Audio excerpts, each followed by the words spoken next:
Welcome back, grade 10s. Okay, so today we're going to look at our first way to solve a system of linear equations, and that is going to be graphically. Okay, so we're going to be using the coordinate plane to solve our problems below, and this is the reason that we did this unit after we did all the linear relation stuff, because we need to know how to graph all the different types of lines. Okay, so remember that from the first lesson, a solution to a system is the coordinate pair that satisfies both equations, right? So it means that it makes both equations true. And so when we look at these examples today, you're going to see that that's actually going to be represented by the point of intersection. Oh my goodness, pardon me, you guys. Point of intersection of the two lines. Okay, so the strategy that we're going to use is we're going to graph both lines. Okay, and then we're going to see if there is a point of intersection. If there is, we'll state that that is the solution. If there is no point of intersection, we will say that there is no solution. Okay, so I'm going to scroll down here and we are going to graph a couple sets of lines. All right, so in this first one, we have one line in the form of y equals mx plus b, right, in slope-intercept form, and then one in general form. Now, it's very close, actually. I guess it's kind of a hybrid form. It's not quite either of slope-intercept or general, but that's okay. We are going to convert it into slope-intercept. Now, you might be wondering, why do I do that? That, for me, is my favorite way to graph a line. I find it the easiest to look at and to graph. But that being said, of course, you can always use any of the types of lines to graph that you prefer. So if you like slope point form, like here, better, then that's fine. Okay, there's no reason that you couldn't use another form, but my personal favorite is slope-intercept, and so I'll probably change it into slope-intercept where necessary, except for slope point, because that is also easy to graph from. Okay, the next thing I'm going to do, just zooming in here, is to put a little box here and kind of like color it in with this blue to show that we have a legend, kind of, so that when I look at the graph that I'm about to make, I'm going to know that the blue line is this line, okay, and not this second one. We're going to use a different color for the second line to show that they are two different lines. Okay, so let's do this. So y is equal to negative x plus 5, okay, and so remember that negative represents a slope of negative 1, right, and then that's the b, the value, or the y-intercept. Okay, so let's do some graphing. Okay, so we are crossing the y-axis at positive 5, so we're just going to go up 5. Now, I'm noticing here that we have not included a scale, okay? So we're going to want to do that before we actually make any points or any other notation, I guess, on the graph. Okay, so I'm going up 5. That puts me right here. Okay, and once I go up 5, then I can see that the slope is negative 1, so that means I'm going to rise negative 1, go down 1, and run 1, right? So rise negative 1, run positive 1, rise negative 1, run positive 1, and so on, okay? And so as you will recall from Unit 7, you really only need 2 or 3 points to make a line. Of course, you can always draw more. That's not a problem, okay? Let's see if I can make this look relatively straight. So one thing, that's not so good, that you will notice, just a heads up, everybody, is that my stylus is like much less good than Mr. Athides that we were using when we made those videos all together. So I do apologize for the possible confusion that may arise here with that. I'm just grabbing a ruler, that's why I'm not drawing anything at this moment. Okay, so if we can't quite, make a straight line, I will just... Yeah, that's not working either. I'm just going to ask you guys to be patient with me and do the best you can, okay, to draw an actual straight line, like, through these points, like, properly. As you can see, my stylus is, like, throwing this line around. Do you see what I mean? Like, I kind of hate this thing. Okay, so that's pretty close to good, okay? That's pretty much as good as I'm going to get with the stylus. So, yeah, just bear with me. Like I'm saying, the line drawing process is a little bit challenging for me. Nope, that's not what I want. With this stylus, it's not very good. Okay, there we go. Whew, that was a struggle. All right, let's do the second line. Let's choose pink. I don't know. Sure, whatever. Okay, again, I'm just going to draw a little box here. This is the way, again, that I show which color each line is represented by. And we will need that kind of skill a lot in grade 11, so it's a good habit to get into now. Okay, so we have y equals 2x plus 2. Again, reminder there that slope means 2 over 1. Okay, so you can make a note for yourself there if you need to. Don't have to, of course. And we can see that b value is 2. So I'm going to put my y-intercept there, and then I'm going to rise 2, run 1. Rise 2, run 1, and so on. Okay, and I'm going to draw a line through those points. Let's see how well we do with this. Oh, better than last time. Okay, I'll take it. There we go. Okay, so there we go. Those are my 2 lines. And as we can see, in this case, the point of intersection jumps out at us right away. Okay, we can see that right there is where those 2 lines cross. And so because of that, we do have a solution. And that solution is that point, which we can see is the point 1, 4. So we're going to just state down here that the solution is the point 1, 4. There we go. Okay, again, a reminder, I just write solution like that because I'm a little bit lazy and I write the word solution a lot in math classes. Okay, let's do the same process on this second graph. I'm just going to scroll over here and zoom in a little bit. Okay. So let's choose some new colors. How about orange? All right. So we're going to give ourselves a little legend box here. Okay. So again, that means whoever looks at our work in the future, I mean, for you guys, it'll mostly be your teachers. They'll know what we're looking at, right? They'll know what you're drawing. Okay. So negative 1/2 x plus 3. So we're going to, again, just need to make some scale markers here. Whoops. Let's try that a little bit better. Okay. So we're going to just do each unit as 1. Each box is representing 1. Okay, so at plus 3 is my y-intercept, and the slope is negative 1 over 2. Remember that one of those is negative. Okay, so you're either doing rise negative 1, run 2, or you're doing rise positive 1, run negative 2. Okay, but what you're not doing is negative 1 and negative 2. This is bad. Okay, so yeah, but definitely not this. Okay, do not do this. All right, so rise negative 1, run 2. It's going to land us with these few points. And again, you guys can just take a ruler and draw a nice straight line through it. I'm going to do my best with my stylus. It will be interesting. Yeah, that's already bad. Okay, let's try again. Ah, there we go. Much better. All right. I'm getting better as time goes on. I love it. Actually, I really hate the stylus, but that's okay. Okay, so that's the first line. Then we're going to pick another color for the second line. I think that this blue is nice. So I'm going to zoom in. I'm going to just give myself a little color box again. Okay, legend. If you guys don't have colors at home, more than one, that's fine. Then what I would recommend is you just label your lines, like line 1 and line 2, like that kind of, and then do the same label up at the top. But just make sure you know which line is which. Okay, so this is the second line in slope point form, so you're going to remember that means that we have x minus negative 6 and y minus negative 2, which gives me a point of negative 6. Hang on, I have to count. 1, 2, 3, 4, 5, 6. Negative 2, so that's a point over here. Oh no, why did it go away? Okay, there you go. And then we have the slope here of 3 over 2. Okay, so we're going to be rising 3 and running 2. So rise 3, run 2. Did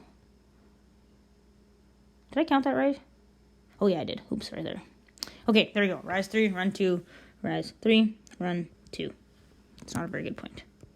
There we go. Ah, goodness. Okay, so then again, I'm going to put my line through there. Okay, so I'm drawing that straight line. If you have a ruler, you should be using it. If you don't have a ruler, you should go find one. Okay, there we go. And again, in this case, that solution is just going to jump right out at us. Okay, you can see that that's the point that is on both lines. So that is the solution. Okay. And so then that means that we can say that our solution in this case is, what point is that? Negative 2, 4. Okay. And again, sometimes this happens when I pick examples. It's totally just a coincidence that this is 4 and this is 4. Okay. Do not read into that at all. It's not on purpose. I just picked examples and then they just happen to work out that way. Okay, so there we go. So just to recap, once you graph both of your lines, you're looking to see if they cross each other at a spot, and if they do, then that point is the solution because that point is true on both lines, right? So that makes the solution. Okay, we have one word problem, which is fun, you know. I mean, I think it's fun. And then that is it for today's lesson. Actually, that's all. Okay, then there's a worksheet on the next page for you guys to try. I would highly recommend that you try it. It will help you quite a bit once I do our first assignment this week. Okay, so Cam's Cabs and Tammy's Taxis are the subject of today's investigation, and we are looking at both companies charging different fares for their taxi rides or cab rides, whatever you want to say, and we want to see which company has a lower cost for which distance. Okay, the first thing I want to do is I want to label my axes, okay? So that's why I've left us so much space. We have the x-axis and the y-axis, of course, and we're going to do some labeling, okay? So I'm going to always put the independent variable on the the x-axis, like on the horizontal axis, and we can see in this case that the distance determines how much you pay, right? The further you ride in a taxi, the more you're going to pay, and so then we can put the distance here. And I'm going to put it in units of 100 meters, okay? So that means that each notch here, like each one, is representing 100 meters. So this is 100 meters, this is 200 meters, this is 300 meters, and so on, okay? So that's why I'm putting it like that. And then the y-axis is how much cost, okay? So I'm just going to turn this here, my stylus. Whoops, I need the pencil. There we go. And we're going to put cost in dollars. Okay, so then that means that like this is $2, this is $4, this is $6, and so on. Okay, so just remembering that we always need our units to make our axes make sense. And then the last thing we want to put on our graph is the title, right? And we're gonna just put cost. Actually, you know what? I'm a little bit lazy, so we're gonna make it a shorter name. We're gonna put taxi fares. Okay.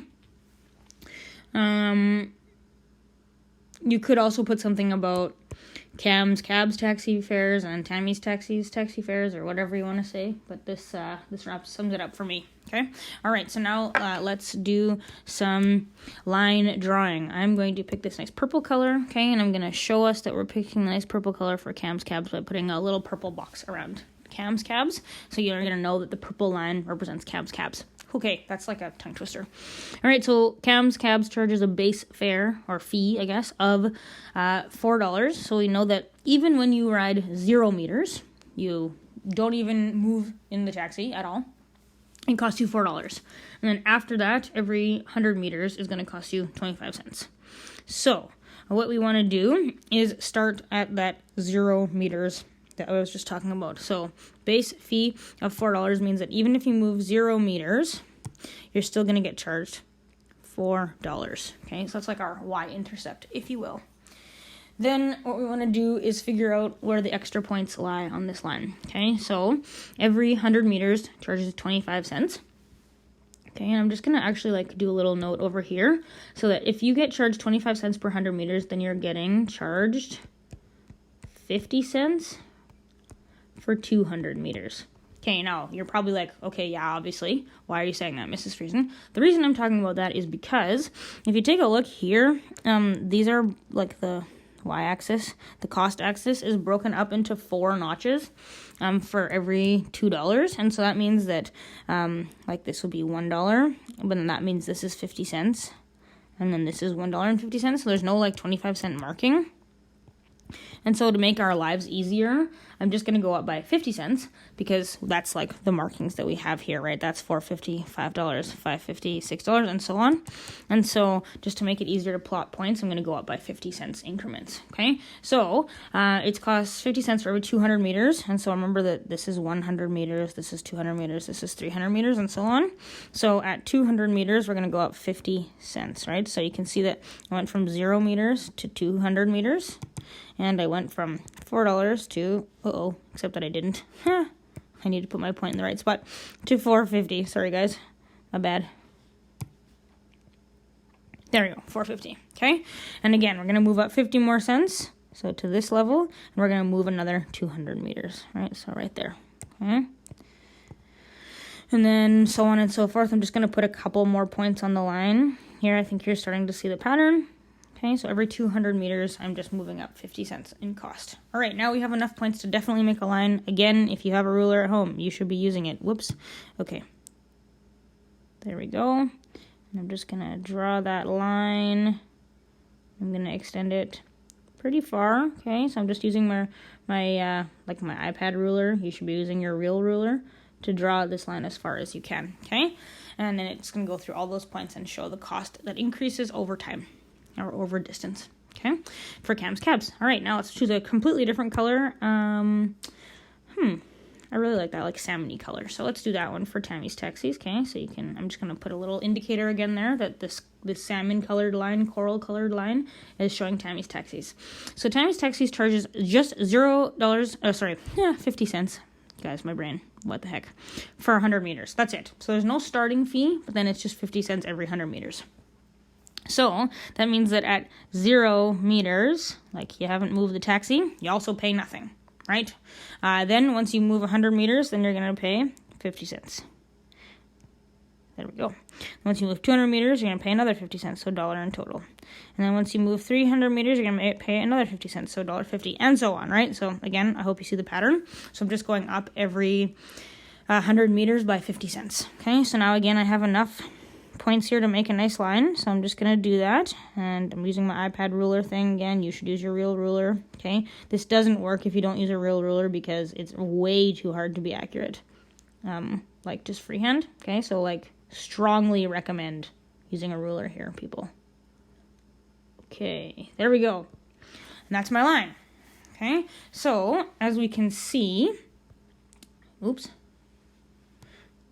yikes, there we go. Okay, so as we can see, the question is asking us to find out which distance each company is cheaper at. Okay, so if you can see here that this, it's not perfect on my iPad, I know that, but it's supposed to be this spot here, right at that intersection. Okay, that's where the lines overlap or intersect, and so then we can write our sentence answer to say that before that point, Tammy's taxis was cheaper, right? You can see that this line is lower, so it's a lower cost, and then after that point, Cam's cabs is cheaper. Okay, so I'm just gonna scroll down a little bit here. I'm gonna get a pencil color. Let's do this cool blue one. All right, so from 0 meters to, how far is this? 1,600 meters right here. Okay. Tammy's taxis is cheaper. And then at 1,600 meters, they cost the same. Any ride longer than 1,600 meters will be cheaper with cabs. Okay, there we go. So that's another reason I left so much space, you guys, because I need to get that answer in there, hey? So there we go. That is how that's going to work. Again, if you had a perfect ruler, my stylus prevents me from having a perfect ruler. The intersection of the line would happen like perfectly at that point, okay? But we make do. So there we go. That's the answer to this problem. And if you have any questions, of course, you're always welcome to message me. I would highly, highly, highly recommend you guys do this worksheet. Okay, all the answers are down here. All right, I will see you for next video.